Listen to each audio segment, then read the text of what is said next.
Сәлем барлықтарыңа. Бүгін бізде влог, рандомный влог. Жоспар түсіріліп кетті бұл влог. Және бүгін СДУ туралы, бүгін СДУға барамын, бүгін дүйсенбі. Бүгін просто процесті қалай барамыз, СДУдағы өмір қандай деген секілді сұрақтар, жағдайлар бүгін бізде влогта көрінетін болады. Просто не болады күнімде соларды түсіріп қатты монтаждамайын, просто сала салам осылай естелік үшін және адамдарға пайдалы болу үшін бұл влогты түсіруді мақсат еттім. Сондықтан бүгінгі влогты егер қызық болатын болса көріңіздер соңына дейін, және баршаларыңызға сәттілік. Біз кеттік. Мен шығып бара жатырмын, универге бара жатырмын дәл қазір. Таксиге отырамыз, одан кейін автобус и СДУға жетеміз.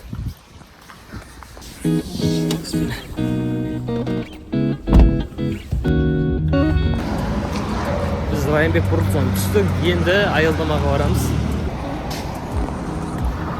Біз Райымбек бұрылыстан түстік, енді автобуспен бірге СДУға дейін баратын боламыз. Райымбек бұрылысы осы жерден. Біз 230 келді. Кеттік, көреміз.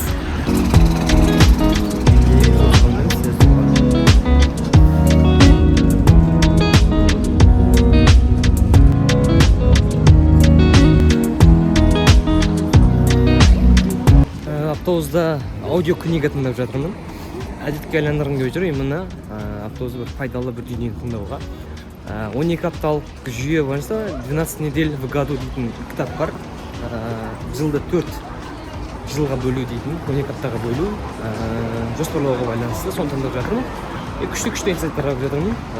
Бір музыка тыңдаған көрі, осындай бір подкаст, осындай бір аудиокнига тыңдасаң, жол бойы ойланып барасың, еще оны күн бойы қорытып, өміріне енгізесің. Қатты ұнады кітаптың айтып жатқан дүниелері. Жылда 12 аптаға бөлу, 12 апта алдың ішілеріне мен ойланып, өте күшті. Қазір бұйырса 10 минуттан кейін сабағым басталады, 10:30-да, қазір 10:20 кетті. 10 минут алдын ерте келдім. Шүкір, қазір сабаққа барамыз. Бізде лекция, 2 лекция бар. Кеттік ендеше. Универге келдім. Қазір енді біз Д блоктан А блокқа барамыз. Соңында бізде лекция. Дәл қазір кетті серуен дейміз енді, таңғы серуен универде. СДУдің іші сондай енді, іші ұзыннан кеткен, бірақ барлығы бір жерде орналасқан. Қаладағы кейбір универлер жан-жақтан андай автобуспен бір корпусқа барасың, дышыға бір корпусқа барасың, тарихқа бір корпусқа барасың, уақыт кетеді. Меніңше барлығы бір жерде орналасқан, меніңше тиімдірек. Просто соңына дейін бара саламыз. Біздің кезде осындай бар, қайсам екен. Арнайы су құятын ыдыстар. Арнайы аквапоинттар бар. Именно таза су бар, таза су. Қазір просто осылай әр блоктың жанында осындай орналасқан. Өте күшті. Керек суыңды аласың, ары қарай сабағына қой бересің.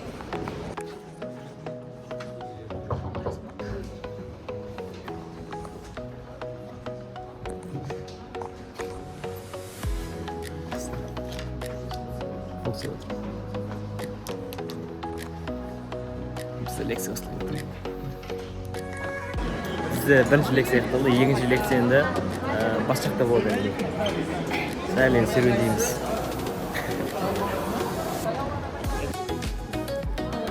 Короче, жоспар бойынша негізі обложканы 1,5 сағатта бітіріп, арбай үй жұмысын жасау керек болғанмын. Бірақ обложканы мен 2 сағат жасадым. Сабақ үстінде бүйтіп жасадым. Бірақ жоспар өзгеріп кетті, сондықтан былай жылжиды бізде жоспар. И обложка бізде 2 сағатқа созылып кетті. И бұйырса бізде түскі ас демалыс уақыты өткіземіз.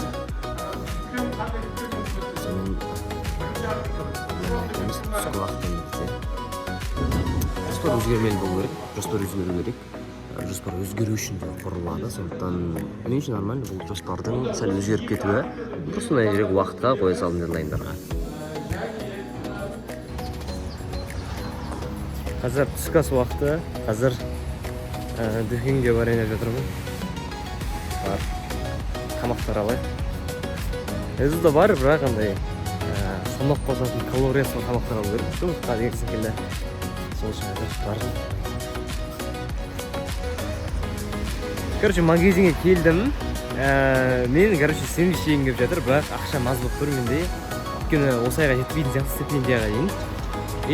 Сэндвичке жетпей тұр ақшам. Қазір мен былай ұсыныс айтқым келіп тұр, мына сіздерді пайдаланып, ютубымды пайдаланып, апай, мен сізге ютубқа, влогқа жарнама жасаймын, мәселен, дүкендеріңізді. Мен жарнама жасаймын, сіздер маған сэндвич бересіздер деп. Еще 1 жылдан астам келіп жатырмын бұл жерге, сондықтан көреміз ұсынысты қабылдай ма, қабылдамай ма екен. Қазір айтамыз.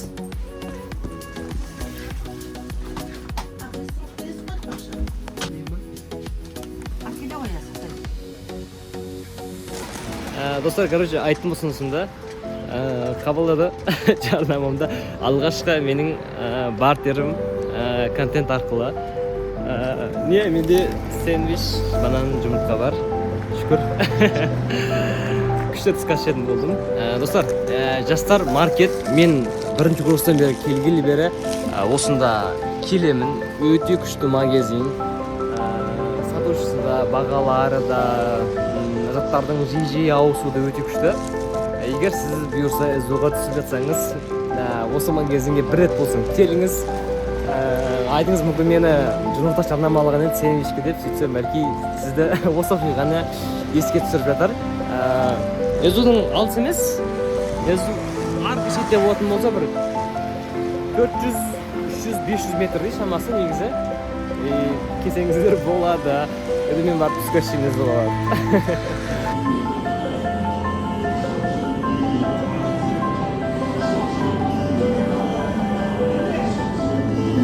Достар, бір жағдай болып қалды. Жаңылде телефоным зарядқа тығам, кітапханада алмайды. Түскі асты пірменін сүрдім. Одан кейін зарядқа тығайын десем болмайды. Шошып кеттім. Зарядчик істеп тұр, бірақ телефон істемейді, телефон алмайды. Мәсаған.